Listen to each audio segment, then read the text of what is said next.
In scriptures, the human body is often referred to as the temple of God. Yet it is quite an uncommon privilege for any soul to attain this sacred abode that houses the divine, as it is truly a blessing to be reborn as a human being. On several occasions, Supreme Master Ching Hai has spoken about the rarity of this phenomenon.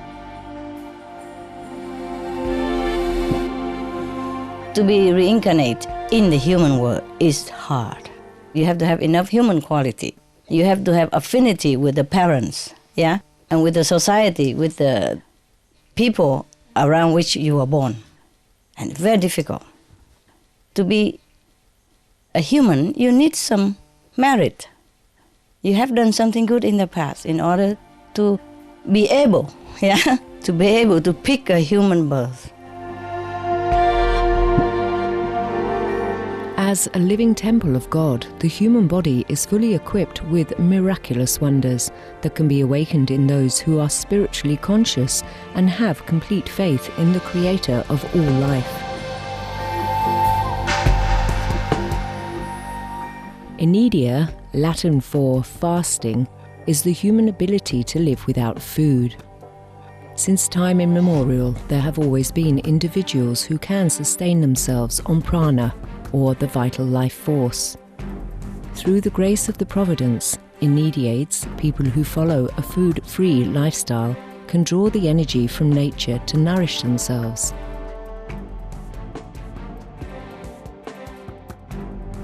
They live on the chi, from the ground, or from the forest, and from the sun and from the air. They make use of all that. Or they live on love, on faith alone. These individuals are known as breatharians, solarians, watarians or pranarians, and they come from all walks of life, from different cultures and all corners of the world.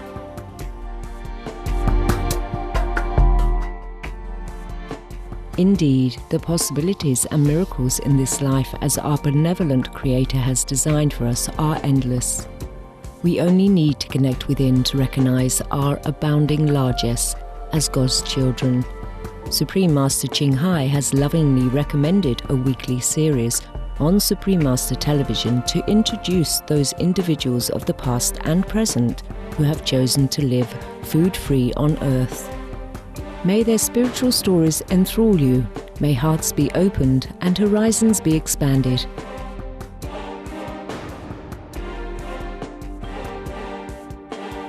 We now invite you to join us for part 1 of our program, Jericho's Sunfire, Transitioning to Breatharianism, on Between Master and Disciples. This program discusses the possibility of breatharianism, or living without eating food, and is not a full instruction.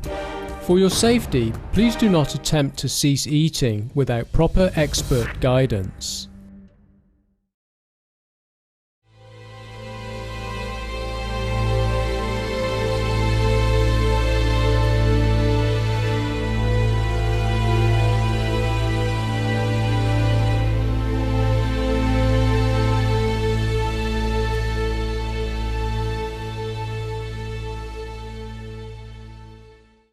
Hello, joyous viewers. We're happy to have you with us today for this special series on the Breatharian personal fitness guru, Jericho Sunfire. Last time, our Supreme Master Television correspondent met up with Jericho at one of his training camps in Mexico. During the visit, Jericho shared with us his food-free lifestyle and how he evolved into becoming a breatharian. In this series, Jericho talks in depth about the process he went through to become a breatharian. Jericho's life-changing story began when he stopped eating cooked food and lived only on fruits. It was while I was in Bristol that I went fruitarian, and that was a traumatic experience, to say the least. I would say, because even now I struggle to find the words to actually describe what happened, what the first moment was, but I woke up one day, it was a regular day, regular morning. And I just felt clogged up, bogged down, depressed. I couldn't figure out why. When it came to getting something to eat, I didn't want to do it at all. Something just wasn't right. And I tried to carry on with that morning, but I just couldn't do it. Something wasn't right. And basically, what it came down to was I forced myself to eat, and I really didn't want to do it. I tried to think of why, what's going on, and just leave it, let it, ride out or something like that. But I just didn't want to do it. And so what I did was I just sat down and thought about things, and it just occurred to me that I just didn't feel good. I really didn't feel good, and I'm just sat there brainstorming as to why I don't feel good, and I was full of mucus. I couldn't even draw a full breath, because I had just so much waste up here. And I felt depressed, and this was something I was noticing that was happening slowly for a while. And I just started to think, because none of how I was feeling and was making any sense. Instead of continuing to accept his current state of being and allowing the depression to consume him further, Jericho took matters into his own hands and tried something new. I'm just looking in the mirror and I'm soul searching, and something just said, take a day off, go out and get some fruits, and for some reason that was just so appealing to me. So that's what I did. I just followed my intuition, and that's what I did. Went to the local Indian market. It was a huge store with fruits all around the world. And I got honeydews, I got grapes, I got a couple of mangoes, and I've always remembered this, I got some undried figs. And I cycled back home, and I devoured those like nobody's business. And it just felt fantastic. It felt so natural, like I've always been doing it. When in fact it was the opposite, I'd hardly ever had fruits. So heaven knows why I even wanted fruits in the first place, But like I say, it really rang alarm bells, because it was pretty much the first time I was aware of my own intuition and listening to it. And like I say, I felt fantastic. It was like a total breath of fresh air. It was just a total relief. And I could literally feel my body like, we don't have to put up with all that other stuff anymore.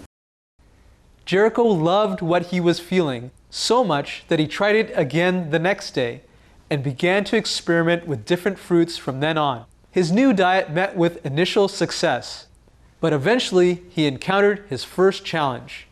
A whole week I did it for, and I had no cravings whatsoever for anything else. I just wanted fruits. Like after the 7 days, bang, detoxification hit. And I wasn't aware of any of this at all. I had read or flicked through maybe a raw book or something like that, but I really had no internet access to look up or do any research at that point. I remember ordering some real budget fruitarian magazines. They weren't even magazines, they were more like pamphlets. And before that, I didn't even realize fruitarianism existed. I thought I was the only one. I thought I made up the word, because I thought veganism, I'm eating fruits, so that's fruitarianism. What was it like for Jericho after 7 days of being a fruitarian? Please stay tuned to Supreme Master Television. Between Master and Disciples will return in just a moment for our show on Jericho Sunfire, transitioning to breatharianism.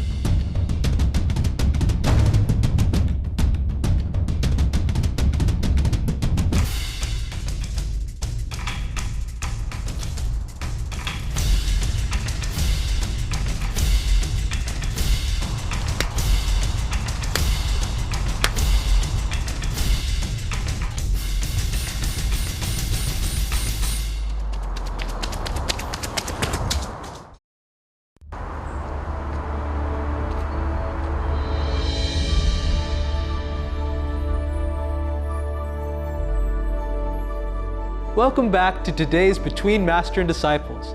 Let's find out what happened to Jericho after he had been on a fruit diet for 7 days. Since Jericho didn't have any support group or information about the process of being a fruitarian, he learned as he went along, relying on his intuition to get him through the tough times, especially after the first 7 days of being a fruitarian. The honeymoon period was over. Detoxification hit. Oh, I was out for 7 days, for 7 more days in bed with severe flu-like symptoms, and I didn't even know. To me, it was just flu. To me, it was just like, well, okay, I got flu. Oh, bad timing. You know, it wasn't even about detox. It wasn't even about cleansing. So I didn't know anything about that. So basically, after that, I did what everybody else does. I blame the fruits. Well, the fruits made me sick. The fruits made me get flu. You know, if fruits were so healthy, I wouldn't have got flu. So, you know, so I dipped back into the cooked foods, and again, that was confirmation for me that that was a wrong direction to go in. That was what was causing my problems in the first place. You know, because after feeling so great, I had felt minor improvements, you know, within myself. I felt slightly lighter.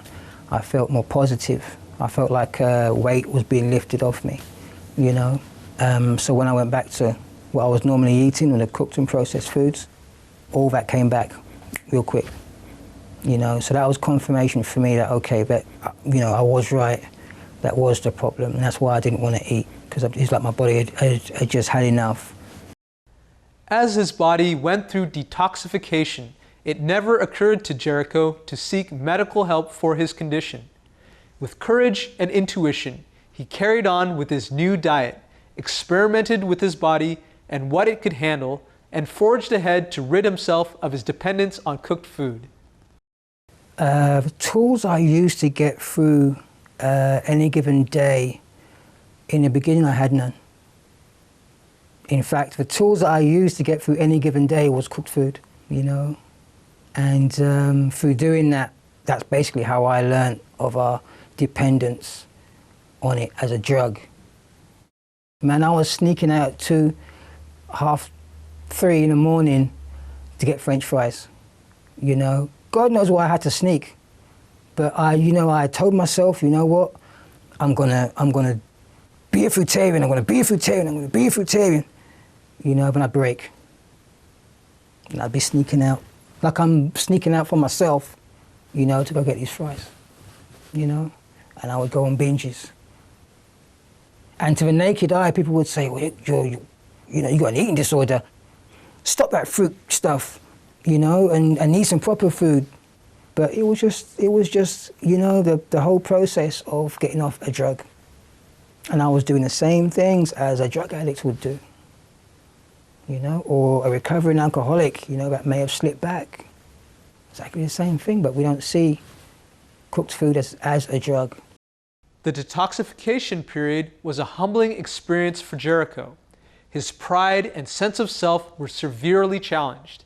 The most alarming thing for me was that I came from a tough childhood, you know, which went on to playing a tough sport, rugby league, at professional level. I played for my country as an amateur, you know, and that's no mean feat. And I signed professional, and I was playing against, you know, famous internationals from different countries, big name stars.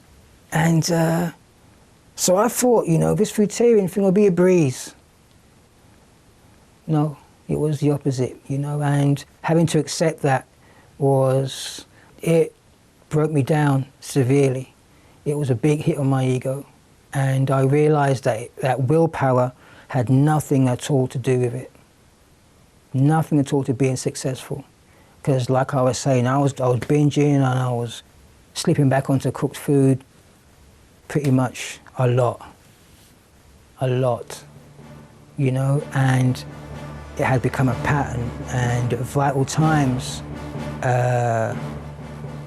like I say, your mind's always one step ahead, and at vital times when your mind gets a little desperate, it'll play a trick on you, you know, and you'll end up finding yourself, you know, one minute you're strong as heck, next minute you're eating French fries or a large apple pie or whatever.